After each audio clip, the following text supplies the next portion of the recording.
Welcome to Telugu first news. ముందుగా headlines చూద్దాం. Visakha steel plant లో భద్రతకు ప్రాధాన్యత ఇవ్వాలన్న పవన్. ప్రమాదంపై పారదర్శక విచారణ జరగాలని డిప్యూటీ సీఎం సూచన. కార్మికుల సంక్షేమంపై ప్రభుత్వ ప్రధాన లక్ష్యమన్న పవన్. భవిష్యత్తులో ప్రమాదాలు నివారించేందుకు కఠిన చర్యలపై దృష్టి. జనసాంద్రత ప్రాంతాలకు డ్రైనేజీ పనుల్లో ప్రాధాన్యం ఇవ్వాలన్న మంత్రి నారాయణ. ప్రజల అవసరాల ఆధారంగానే మౌలిక వసతుల పనులు చేపట్టాలని సూచన. రాజకీయ సిఫార్సులతో కాకుండా అత్యవసరాలను బట్టి నిర్ణయాలు తీసుకోవాలని ఆదేశం.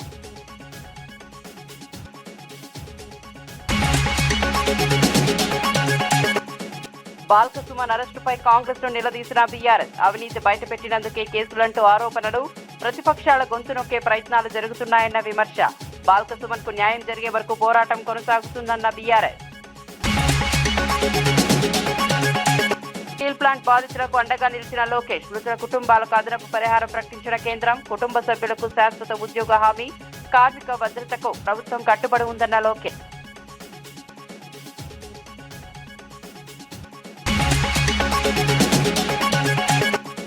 పెట్రోల్ డీజిల్ ధరల పెంపుపై ఒంగోలులో వామపక్షాల రాస్తారోకో. ఇంధన ధరల పెంపుతో సామాన్య ప్రజలపై తీవ్ర భారం.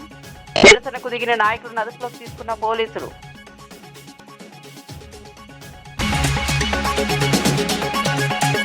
విశాఖ ఉక్కు కర్మాగారంలో జరిగిన ప్రమాద స్థలాన్ని ఉప ముఖ్యమంత్రి పవన్ కళ్యాణ్ పరిశీలించారు. ఘటనకు సంబంధించిన వివరాలను అడిగి తెలుసుకున్నారు.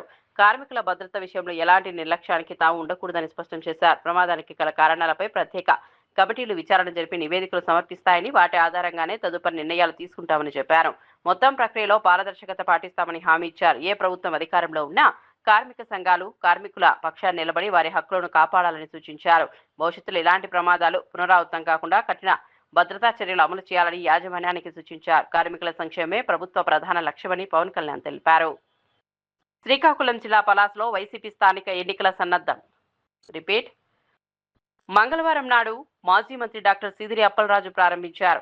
రక్షణ కవచాలు సంఘాలు ఈ పొలిటికలైజేషన్లోనో లేదంటే మన పార్టీ రాజకీయాల్లో పడిపోయి నిజంగా కార్మికుల సంక్షేమం ఎంతవరకు ముందుకు తీసుకెళ్లారు అనేది కూడా నాకు వాళ్ళతో కూర్చొని నేను మాట్లాడతాను సార్. నేను I don't try to shy away sir. ఇప్పుడు కనీసం సార్ మేనేజ్మెంట్ కూడా ఇంటర్నల్ ట్రాన్స్ఫర్ చేస్తుంది. అసలు సంబంధం లేనటువంటి డిపార్ట్మెంట్ ని డిప్లాయ్ చేయడం వల్ల ఈ ప్రమాదం జరిగిందనేది, చనిపోయినటువంటి వాళ్ళలో కూడా అట్లాంటి వ్యక్తి ఒకరు ఉన్నారనేది ఇప్పుడు కార్మికులు చెప్తున్నటువంటి మాట. అంటే ఇప్పుడు స్టీల్ ప్లాంట్ యాజమాన్యం కూడా ఈ ఎంప్లాయీస్ విషయంలో కొంత అలసత్వం వహిస్తుందనేది ప్రధానమైనటువంటి విమర్శ. దీని మీద అసలు ఏమన్నా మేనేజ్మెంట్ తో మాట్లాడడం కానీ కేంద్రంతో ఇవన్నీ సార్ ఇవన్నీ కూర్చోబెట్టి మనం ఇలాంటి సంఘటన జరిగినప్పుడు మాట్లాడతాం. సంఘటన జరిగినప్పుడు అన్నీ బయటకు. నేను అంటానంటే who is the first line of defence ఇక్కడ మీరు చెప్పండి. ఫస్ట్ లైన్ ఆఫ్ డిఫెన్స్ ఎవరు? కార్మిక సంఘం, యూనియన్స్. వాళ్ళ పనులు సరిగ్గా చేస్తున్నాయా లేదు ఇవన్నీ వాళ్ళు మాట్లాడాల్సిందే. వాళ్ళు ఆ రోజు నేను వచ్చి కూర్చున్నప్పుడు ఒక్కరు నేను ఇదే చెప్పాను, మాకు ఇన్ని సమస్యలు ఉన్నాయి. ఓకే, మన అందరం కింద పెడతాం, మీద పెడతాం, వెళ్తాం, 10 సార్లు నెగోసియేషన్ జరుగుతాయి. అసలు సమస్యని మీరు ఇవన్నీ చెప్పకుండా మీకు అన్యాయాలు జరిగిపోతున్నాయి, ఇవి జరిగిపోతున్నాయి అంటే నేను అనేది ఏంటంటే మీరు ఒక లాజికల్గా ఒక రేషనల్గా మాట్లాడకుండా పూర్తి ఎమోషన్ మీదను ఇలా కూర్చొని మాట్లాడితే కాదు. కూర్చోబెట్టి మన లాగ్ బుక్స్ తీసుకోవాలి, ఏమేం జరిగినాయి, నిజంగా మీరు చెప్పినట్టుగా అడ్మినిస్ట్రేటివ్ జాబ్ని పెంచి స్కిల్డ్ లేబర్ని లేకుండా చేస్తారు. ఇవన్నీ ఏంటంటే మనం ఆఫ్ ద హ్యాండ్ ఇలాగా మనం కూర్చొని ఇది మీడియా ట్రయల్ కాదు, లేదంటే సోషల్ మీడియా ట్రయల్ కాదు. It should be a very deep investigative approach with committee of experts has to happen. దీనికి పొలిటికల్ విల్ ఉండాలి. దీనికంటే మేము నేను ఈ రోజుకి చెప్తాను కదా, ఇండివిజువల్గా మేము యాజ్ జనసేన పార్టీ ఈరోజు మేము ప్రభుత్వంలో భాగస్వామ్యం అయినా కానీ మేము ఎక్కడ దీన్ని షన్ చేయట్లేదు. More than willing to understand. మేము పదే చెప్పాం కేంద్ర ప్రభుత్వానికి, ఏది అధికారంలో లేనప్పుడు చెప్పాం, ఇది మీరు దయచేసి దీన్ని, ఇది ఒక హార్డ్ కోర్ మేము త్యాగాలతో వచ్చింది, మీరు దయచేసి దీన్ని చూడండి అంటే మేము దాన్ని స్ఫూర్తిని వాళ్ళు గౌరవించారు. ఈరోజు ఉంది అంటే ప్రైవేటీకరణ కాకుండా ఉండాలంటే. కాబట్టి దీన్ని కాపాడుకోవాల్సింది కూడా ఒక నిజంగా అన్డ్యూ డిమాండ్స్ ఏమైనా ఉన్నాయా, జెన్యున్ డిమాండ్స్ ఉన్నాయా, ఇవన్నీ కూడా చాలా నిబద్ధతతో కూర్చొని చేయాలి సార్. చాలా కన్సల్టేషన్స్, చాలా డెలిబరేషన్స్ జరగాల్సిందే. అందుకని నాకు స్టీల్ ప్లాంట్ చాలా అద్భుతంగా ఉండాలి, ఇలాంటి ప్రమాదాలు జరగకూడదు అనేది మా అందరి ఆశ. డ్రైనేజీ మురుగునీటి వ్యవస్థల నిర్మాణంలో జనసాంద్రత ఎక్కువగా ఉన్న ప్రాంతాలకు అత్యంత ప్రాధాన్యం ఇవ్వాలని మంత్రి నారాయణ మున్సిపల్ కమిషనర్లకు సూచించారు. విజయవాడలో నిర్వహించిన మున్సిపల్ కమిషనర్ల సదస్సులో పాల్గొన్న ఆయన పలు అంశాలపై మార్గనిర్దేశం చేశారు. ప్రజలకు ఎక్కడ అత్యవసరంగా ఈ సదుపాయాలు అవసరమో అక్కడే పనులు చేపట్టాలని, రాజకీయ నాయకుల సిఫారసుల ఆధారంగా నిర్ణయాలు తీసుకోవద్దని స్పష్టం చేశారు. పట్టణ ప్రాంతాల్లో మౌలిక వసతుల కల్పనలో ప్రజల అవసరాలే ప్రధాన ప్రమాణంగా ఉండాలని చెప్పారు. అలాగే అర్బన్ ఛాలెంజింగ్ ఫండ్ సమర్థవంతంగా వినియోగించే విధానాలపై కూడా కమిషన్లకు సూచనలు చేశారు. పట్టణాభివృద్ధి పనులు పారదర్శకంగా ప్రజలకు ఉపయోగపడేలా ఉండాలని మంత్రి నారాయణ అన్నారు. యాన్యుటీ మోడల్లో ముందుకు పోతున్నాం. ఫైనాన్స్ వాళ్ళు యాక్సెప్ట్ చేశారు. యాన్యుటీకి ముందుకు వస్తారు. వాళ్ళు 40% మనం ఇస్తాం, 60% వాళ్ళు పెట్టుకునేటట్టుగా 10 years రీపేమెంట్. ఆ 40%కి LRS, BPS లో 600 crores వచ్చింది. బట్ స్టిల్ అన్ని ఫైల్స్ క్లియర్ చేస్తే we are expecting around 1,500 crores. ECF మొత్తం 4 lakhs crores పెట్టింది గవర్నమెంట్, సెంట్రల్ గవర్నమెంట్. వాళ్ళ పాపులేషన్ రేషియోలో ఇస్తే మన స్టేట్కి 3,600 కోట్లు యాక్చువల్గా ఇస్తున్నారు. మన షేరు 10,800 కోట్లు ఉండాలి, 10,800 crores. ఈ 10,800 బ్యాంక్స్ కానీ ఇలా హడ్కో కానీ వాటి ద్వారా రైట్ చేసుకోవచ్చు. రైట్ చేసుకోవాలంటే మున్సిపాలిటీస్ కెపాసిటీ ఉండాలి. రీపేమెంట్ 72 మున్సిపాలిటీస్కి వచ్చింది. ఆ కెపాసిటీ క్యాలిక్యులేట్ చేస్తే అన్నెసరీగా ఉన్న వాటిలన్నింటి పగలగొట్టి కొత్తవి చేయొద్దు. ఎందుకంటే నేను కూడా ఎమ్మెల్యేనే.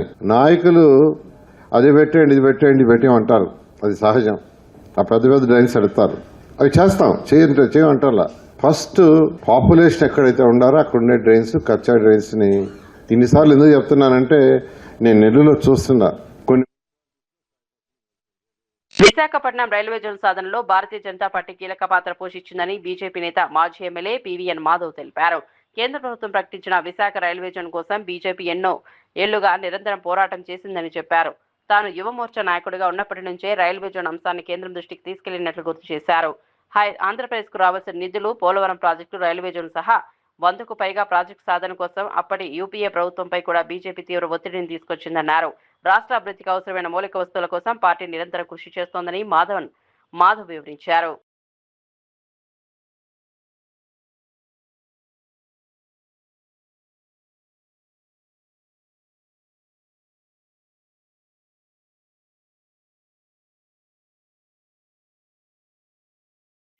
రైల్వే జోన్ సంబంధించిన ఏదైతే దాని పోరాటం ఉందో ఆ పోరాటాల యొక్క ఫలితంగా ఈ యొక్క రైల్వే జోన్ రావటం జరిగింది. దీంట్లో మేము కూడా భాగస్వామ్యం అవటం. ఆ విధంగా రైల్వే జోన్ గురించి మొదట నాకు తెలిసి నేను 1992 అప్పుడు మన విశాఖపట్నానికి మేయర్గా డివి సుబ్బారావు గారు ఉండేవాడు. డివి సుబ్బారావు గారి నేతృత్వంలో ఆ రోజు విశాఖపట్నం యొక్క పేరు వాల్టేర్ జంక్షన్గా ఉండేది. ఈ యొక్క వాల్టేర్ జంక్షన్ పేరు విశాఖపట్నం మార్చాలని చెప్పి ఆ రోజు అందరూ కూడా వెళ్ళటం జరిగింది. అప్పుడు ఏబీపీ స్టూడెంట్ ఆర్గనైజేషన్ తరఫున నేను కూడా వెళ్ళటం జరిగింది. ఆ విధంగా మేము ప్రతి క్లాస్ టు క్లాస్ మొత్తం ఒక వైజాగ్లోని అన్ని డిగ్రీ కాలేజెస్లో విశాఖపట్నం వాల్టేర్ జంక్షన్ అనే పేరు మార్చాలి. Kurnool tree town police station కు బైరెడ్డి సిద్ధార్థ రెడ్డి హాజరయ్యారు. మే 14 జరిగిన ఆందోళన సందర్భంగా మంత్రి టీజీ భరత్ 43 కోట్లు ముడుపులు తీసుకున్నారని ఆయన చేసిన ఆరోపణల నేపథ్యంలో ఈ వ్యవహారం ప్రాధాన్యత సంతరించుకుంది. మంత్రి టీజీ భరత్ ఫిర్యాదు మేరకు బైరెడ్డి సిద్ధార్థ రెడ్డిపై క్రిమినల్ పరువు నష్టం కేసు నమోదు చేసినట్లు సమాచారం. కేసు దర్యాప్తులో భాగంగా ఆయనకు 41A నోటీసులు జారీ చేసినట్లు తెలిసిందే. నోటీసుల మేరకు పోలీస్ స్టేషన్ కు హాజరైన బైరెడ్డి సిద్ధార్థ రెడ్డిని అధికారులు ప్రశ్నిస్తున్నారు. శేషే సమక్షంలో విచారణ కొనసాగుతున్నట్లు పోలీసు వర్గాలు తెలిపాయి. 5 కోట్లు ఎత్తినాడు ఈయన మినిస్టర్. నారా లోకేష్ కూడా తెలియకుండా 45 కోట్లు ఎత్తినాడు. ఎత్తితే నారా లోకేష్ పిలిపించినాడు భరత్ని. పిలిపించి నాకు తెలియకుండా నువ్వు ఎత్తినావు, 45 కోట్లు ఎత్తేటప్పుడు నాకు చెప్పాలా లేదా అన్నాడు. అనింటే దానికి భరత్ ఏం చెప్పినాడు తెలుసా? డాడీకి చెప్పినా నేను అన్నాడు. దానికి లోకేష్ ఏమన్నాడు తెలుసా? చెప్పాల్సింది మీ డాడీ కాదురా, మా డాడీకి. వీళ్ళు ఇంత నీచంగా ఇదే పూడిచెర్ల కాడ సోలార్ పడితే దాని పక్కన 1600 ఎకరాలు కొనుక్కునేదానికి ఈ టీజీ భరత్ సిద్ధమన్నాడు. మొన్న వాయినా వాళ్ళ పిఏ ఇద్దరు కలిసి పోతారంట కారులో. పోతా అంటే ఈ టీజీ భరత్ చెప్పామంట వాళ్ళ పిఏకి, ఒరే ఈ ల్యాండ్ భలే ఉందిరా, బుజ్జగించో, బెదిరించో, డబ్బులిచ్చో ఈ ల్యాండ్ తీసేసుకోవాల్సిందే మనము అంటే, సార్ చాలా కష్టం సార్ అని అంట. నేను చెప్తానారా ఎందుకు కష్టము, ఖచ్చితంగా తీసుకోవాల్సిందే ఈ ల్యాండ్ అంటే, అయినా కూడా కష్టమే సార్ అంట. ఎందుకురా అంటే ఆ ల్యాండ్ మందే సార్ అని అంట. అంటే యాడ ఎంత భూమి ఎత్తుతా అనేది కూడా వీళ్ళకి తెలియదు.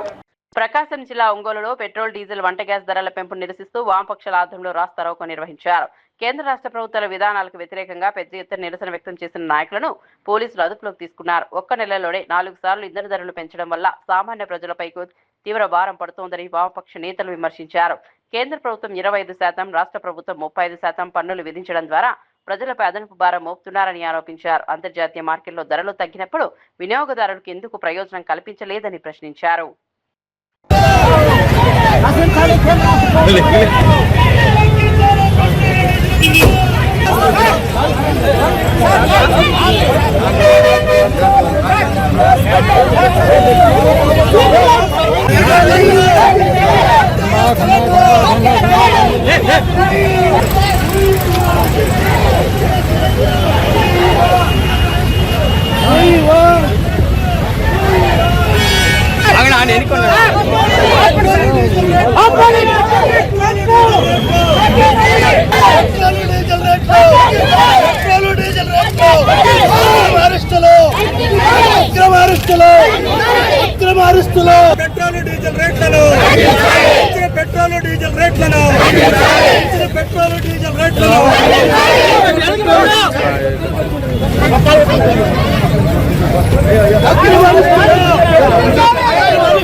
ఒక నెలలో 4 సార్లు పెట్రోలు, డీజిల్ మీద భారాలు వేసి మొత్తం ప్రజల మీద తీవ్రమైనటువంటి ప్రభావం కలిగించే విధంగా ఈ ప్రభుత్వం నిర్ణయం తీసుకుంది. ఈరోజు పెట్రోలు, డీజిల్ పెరుగుదలతోటి, గ్యాసు పెరుగుదలతోటి ఈరోజు మొత్తం దేశ ఆర్థిక వ్యవస్థ మీదే తీవ్రమైనటువంటి ప్రభావం పడింది. నిత్యావసర వస్తువులు ధరలన్నీ పెరిగినాయి. చిన్న పరిశ్రమలన్నీ మూతపడుతున్నాయి. ఇవాళ ఎరువుల ఫ్యాక్టరీలన్నీ కూడా మూతపడి వ్యవసాయం కూడా ప్రశ్నార్థకంగా మారేటువంటి పరిస్థితి ఏర్పడింది. వాస్తవంగా ఈరోజు కేంద్ర ప్రభుత్వం ఎందుకు పెట్రోలు, డీజిల్ ధరలు పెంచామంటే కుంటి సాకులు చెప్తా ఉంది. యుద్ధం అని కారణమని చెప్తా ఉంది. వాస్తవంగా యుద్ధం కారణంగా ఈ ధరలు పెరగడం లేదు. కేంద్ర ప్రభుత్వం తీసుకున్నటువంటి దివాళాకోరు విధానాల వల్ల మాత్రమే ఈ ధరలు పెరుగుతున్నాయి. వాస్తవంగా ఈరోజు పెట్రోల్, డీజిల్ అనేటువంటిది విశాఖ ఉక్కు కర్మాగారంలో జరిగిన ల్యాడర్ పేలుడు ప్రమాదంలో గాయపడిన బాధితులను ఏపీ మంత్రి నారా లోకేష్ పరామర్శించారు. ఈ సందర్భంగా మాట్లాడుతూ ప్రమాదం జరిగిన 6 గంటల్లోనే కేంద్ర ఉక్కు శాఖ మంత్రి హెచ్డి కుమారస్వామి ఘటనా స్థలానికి చేరుకుని పరిస్థితిని సమీక్షించారని తెలిపారు. ప్రమాదంలో మరణించిన ప్రతి కార్మికుడి కుటుంబానికి కేంద్రం తరపున అదనంగా 25 లక్షల పరిహారం ప్రకటించినట్లు చెప్పారు. కాంట్రాక్ట్, పర్మనెంట్ అనే తేడా లేకుండా మృతుల కుటుంబాల్లో ఒకరికి శాశ్వత ప్రాతిపదికన ఉద్యోగం కల్పిస్తామని హామీ ఇచ్చారు. ప్రమాదానికి కారణమైన లోపాలపై నిపుణుల కమిటీ సమగ్ర విచారణ జరిపి నివేదిక అందిస్తోందని తెలిపారు. విశాఖ ఉక్కు కర్మాగారాన్ని కాపాడేందుకు ప్రభుత్వం కట్టుబడి ఉందని స్పష్టం చేశారు. Under the leadership of our Honorable Prime Minister Shri Narendra Modi ji and our Chief Minister Chandrababu Naidu garu, we gave a special bailout package of 15,000 crores to revive the steel plant, get it back on track. All pending dues have been cleared. Employee dues also to 99%, those have been cleared. At a time when it was being revived, an unfortunate incident happened yesterday. We are yet to understand why it happened, because normally an industrial accident happens when humans are involved and when they have committed any mistake. In this case, it was something that spilled from the top and in a very quick manner. The incident happened yesterday at 4:15 p.m. The collector, the commissioner of police was here. After that, our home minister, member of parliament, member of legislative assembly, MLAs, all of them came here. Within 6 hours, Honorable Minister Kumaraswamy sir also came here. He stood with us, he stood with the families. He has made it very clear. It's not just about ex gratia alone, because when an earning member of the family dies, the family pretty much goes into poverty. Therefore, we will give them a permanent job and take care of that family. And not only that, the education of their children and any other manner, we need to support those families. Quarters in the families we will support. We will also give them, as our MP has said, we will also give them residential accommodation in the steel plant if required. But we will take care of the families. And that is our commitment. So we are not here merely to announce an ex gratia package and move on. For us, it has a lot of emotional attachment. In the past, it was Vajpayee ji and Naidu ji together who saved Visakhapatnam plant. This time, it is Modi ji and Babu sir together, Modi ji and Naidu ji together, who saved Visakhapatnam plant. So all of us have a lot of emotional attachment to the plant. And same, we have the emotional attachment with the employees. Because without employees, without their hard work, we cannot bring steel out of a plant. So we have a lot of emotional attachment for them.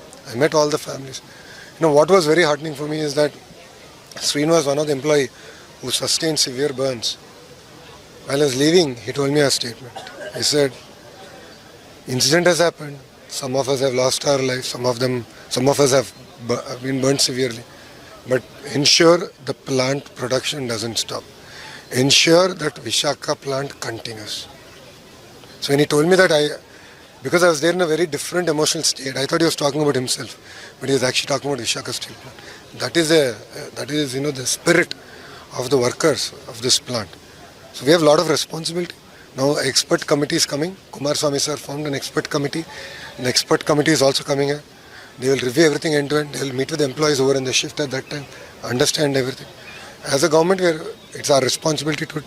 Nampally exhibition grounds లో చేప ప్రసాదం పంపిణీ సందర్భంగా Toli Chowki detective inspector G Balaraj తన మానవతా దృక్పథాన్ని చాటుకున్నారు. శాంతి భద్రతల పరిరక్షణ బాధ్యతలు నిర్వహిస్తూనే అక్కడికి వచ్చిన ఆకలితో ఉన్న పలువురికి పండ్లను పంపిణీ చేశారు. కార్యక్రమానికి భారీగా ప్రజలు తరలి వచ్చిన నేపథ్యంలో కొందరు ఆహారం లేక ఇబ్బందులు పడుతున్న విషయాన్ని గుర్తించిన బాలరాజ్ స్వయంగా ముందుకొచ్చి సహాయం అందించారు. పోలీస్ విధులతో పాటు సామాజిక బాధ్యతను కూడా నిర్వర్తించిన ఆయన చర్యపై ప్రజలు ప్రశంసలు కురిపిస్తున్నారు.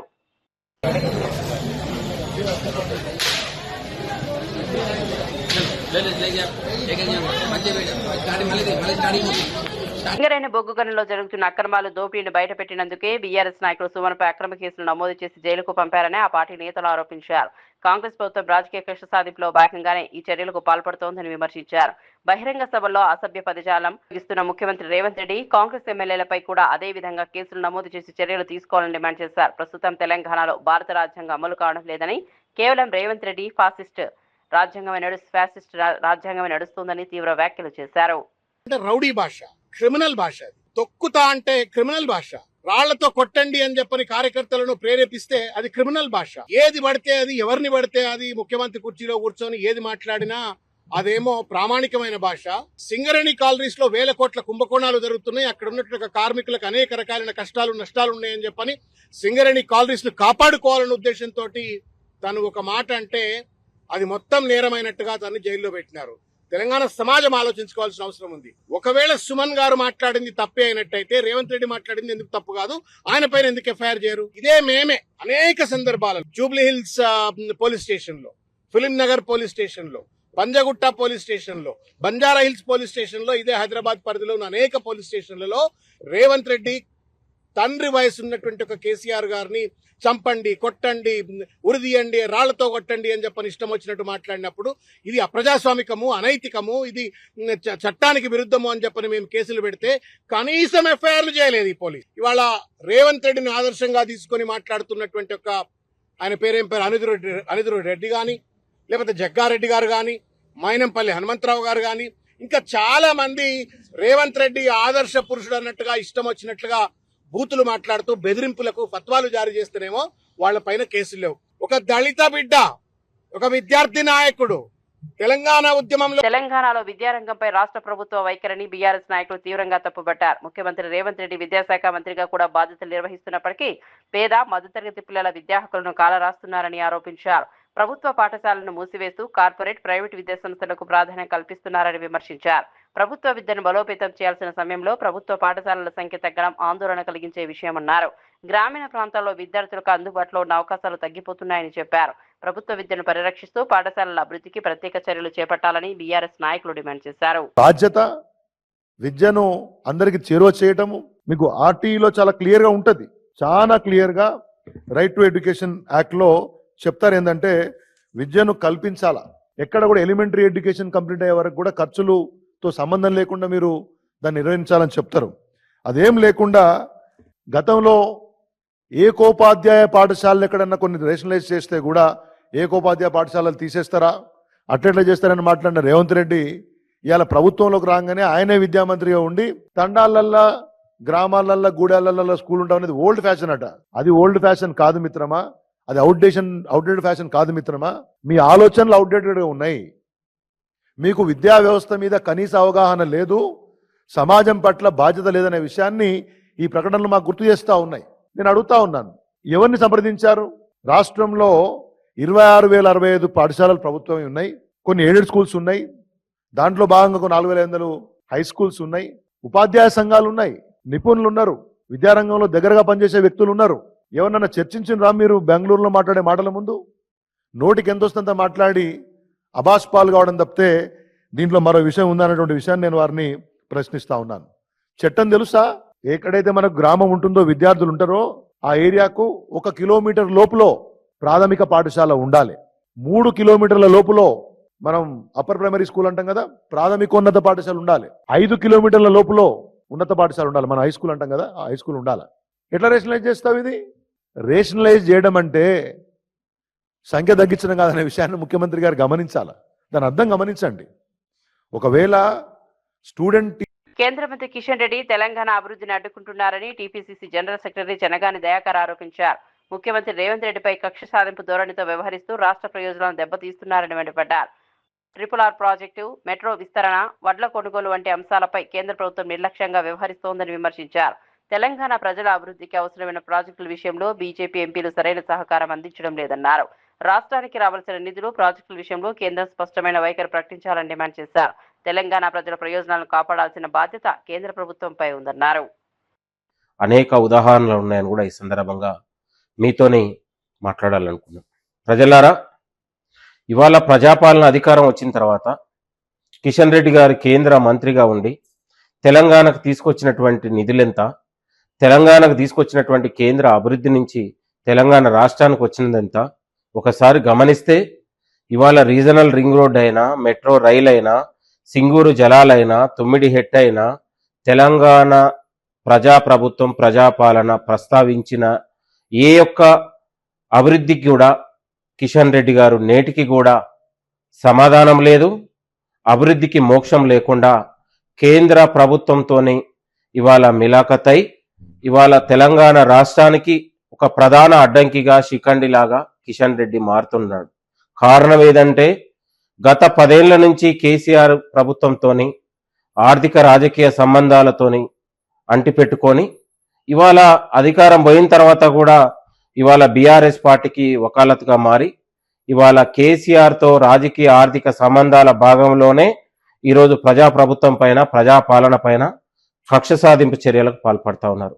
కిషన్ రెడ్డి గారు, ఇవాళ తెలంగాణ ప్రజలు మిమ్మల్ని 8 మంది ఎంపీలని కేంద్రానికి పంపితే తెలంగాణకు తీసుకొచ్చింది మీరు గుండు సున్నా. 2 సార్లు బడ్జెట్ సమావేశాల్లో తెలంగాణకు గుండు సున్నా వచ్చినా కూడా మీ యొక్క ఏనాడు కూడా మీరు కేంద్ర ప్రభుత్వం దగ్గరికి వెళ్ళి తెలంగాణ అంశాలు కానీ, తెలంగాణకు జరిగిన అన్యాయం గురించి ఏ ఒక్క రోజు కూడా మాట్లాడలేదు. కడప జిల్లా ప్రొద్దుటూరులో అంతర్రాష్ట్ర దొంగను పోలీసులు అరెస్ట్ చేశారు. తమిళనాడుకు చెందిన శివకుమార్ చెవిటి మూగ వ్యక్తిగా నటిస్తూ ప్రజలను మోసం చేస్తున్నట్లు పోలీసులు తెలిపారు. తనకు తల్లిదండ్రులు, బంధువులు లేరని చెప్పి స్థానికుల సానుభూతిని పొందిన నిందితుడు ఒంటరిగా ఉన్న ఇళ్లను లక్ష్యంగా చేసుకుని చోరీలకు పాల్పడేవారని వెల్లడించారు. ఈ ఏడాది ఫిబ్రవరిలో ఒక ఇంట్లో చోరీ చేసి బంగారు ఆభరణాలు అపహరించడంతో బాధితుడు పోలీసులకు ఫిర్యాదు చేశారు. కేసు నమోదు చేసుకున్న పోలీసులు సీసీటీవీ దృశ్యాల ఆధారంగా దర్యాప్తు చేపట్టి నిందితుడిని గుర్తించి అదుపులోకి తీసుకున్నారు. అతని వద్ద నుంచి 92 గ్రాముల బంగారం, 20 గ్రాముల వెండి, పలు మొబైల్ ఫోన్లను స్వాధీనం చేసుకున్నారు. ఫిబ్రవరి 7 మనకు ఒక కంప్లైంట్ వచ్చింది, శంకరయ్య గారి స్ట్రీట్ లో ఒక దొంగతనం జరిగింది అని. సో అప్పుడు మనకు ఇచ్చిన డీటెయిల్స్ ప్రకారం ఒకతను డెఫ్ అండ్ డంబ్ అని ఒకతను వచ్చాడు. డాక్టర్ సైంటిస్ట్ సర్టిఫికేట్ తీసుకువస్తాడు, ఏదో డొనేషన్ అడుగుతాడు, ఏదో ఒక హెల్ప్ అడుగుతాడు. అడిగిన తర్వాత వాళ్ళు ఎవరైనా హెల్ప్ చేయడానికో లేదో ఇక్కడ అక్కడ ఏదైనా అటెన్షన్ డైవర్ట్ అయిన తర్వాత ఇంట్లో ఏదేది ఉంటుందో తీసుకెళ్తారు. అట్లా చేశారు అని మనకు అప్పుడు కంప్లైంట్ వచ్చింది. చాలా టైమ్స్ తర్వాత మనం డిజిటల్ సర్వైలెన్స్ పెట్టాము, మనకు కొంచెం డీటెయిల్స్ దొరికింది. అది యూస్ చేసి సో దాంట్లో దొరికిన క్రూషియల్ డీటెయిల్స్ ప్రకారం we're able to establish identity of one Shivakumar Muniyappan. సొంత ఊరు యాక్చువల్లీ తమిళనాడు. ఆ information we're able to work out and information Vasavi circle దగ్గర ఉంటాడని. So we're able to work it out and catch him also. అతను డిస్పోజ్ చేయకుండా పెట్టుకున్న jewellery we're able to recover. ఇంకా చాలా ఐటమ్స్ కూడా రికవర్ చేశాం. ప్రతిపక్ష వైఎస్ఆర్ కాంగ్రెస్ పార్టీ చేపట్టిన వెన్నుపోటకు 2 ఏళ్ల కార్యక్రమంలో భాగంగా శ్రీకాకుళం జిల్లా పలాసలో ప్రజా సమస్యలపై టౌన్ హాల్ సదస్సు నిర్వహించారు. మాజీ మంత్రి డాక్టర్ సీదిరి అప్పలరాజు ఆధ్వర్యంలో జరిగిన ఈ కార్యక్రమానికి పలాస నియోజకవర్గానికి చెందిన ప్రముఖులు, వివిధ వర్గాల నాయకులు, ప్రజలు పెద్ద సంఖ్యలో హాజరయ్యారు. ప్రత్యేకంగా ఏర్పాటు చేసిన ముఖాముఖి కార్యక్రమంలో పాల్గొన్న వారు స్థానిక సమస్యలు, అభివృద్ధి పనులు, ప్రజలకు ఎదురవుతున్న ఇబ్బందులపై తమ అభిప్రాయాలను వెల్లడించారు. త్రాగునీరు, రహదారులు, ఉపాధి అవకాశాలు, సంక్షేమ పథకాలు వంటి అంశాలు ప్రధానంగా చర్చకు వచ్చాయి. ప్రజల నుంచి వచ్చిన సూచనలు, సమస్యలను నమోదు చేసుకున్న నాయకులు వాటి పరిష్కారానికి కృషి చేస్తామని చెప్పారు. కదా మీరేం చేశారు అన్నటువంటి ప్రశ్న చాలా మందికి వస్తుంది. నేను కూడా అది ప్రశ్నించుకున్నాను. దానికోసమని కేంద్ర ప్రభుత్వం సింప్ అని ఒక ప్రోగ్రాం పెట్టింది, SIMP. ఈ సింప్ అన్నటువంటి ప్రోగ్రాంలో 50 ఏళ్ళు పైబడి ఉన్నటువంటి ప్రాజెక్టులు, మెయింటెనెన్స్ జరగనటువంటి ప్రాజెక్టులు, టెయిల్ ఎండ్కి వాటర్ అన్నటువంటి ప్రాజెక్టులు ఏమున్నాయో ఒక 3 ప్రాజెక్టులు ఐడెంటిఫై చేసి మీ రాష్ట్రం నుంచి పంపించండి అని కేంద్ర ప్రభుత్వం అన్నప్పుడు సుమారుగా ఇలాంటి ఒక 8-10 ప్రాజెక్టులు ఆంధ్రప్రదేశ్ ప్రభుత్వం జగన్మోహన్ రెడ్డి గారి హయాంలో ఐడెంటిఫై చేసినప్పుడు మా ప్రాజెక్టు ఖచ్చితంగా ఉండాలి అని జగన్మోహన్ రెడ్డి గారికి ప్రత్యేకంగా చెప్పి సింప్ ప్రోగ్రాంలో దాన్ని పెట్టించినటువంటి బాధ్యత మంత్రిగా నేను తీసుకున్నానని ఈ సందర్భంగా ఈ నియోజకవర్గ ప్రజలకి, ఈ జిల్లా ప్రజలకి నేనైతే మనస్ఫూర్తిగా తెలియజేయదలుచుకున్నాను. ఇలా ముందుకు వచ్చాము. సింప్ ప్రోగ్రాంలో అది పెట్టడం జరిగింది. Irrigation improvement in major projects అని, support for irrigation major projects అన్నటువంటిది ప్రోగ్రామ్ పేరు. దానిలో LMCA పెట్టాం. Today or tomorrow at some point of time LMCA modernisation సుమారుగా 700 కోట్ల పైబడి నిధులతో ఖచ్చితంగా జరుగుతుంది. రెండో విషయం, ఇప్పుడున్నటువంటి ఎగ్జిస్టింగ్ సిస్టంలో గొట్ట బ్యారేజ్ నుంచి రిలీజ్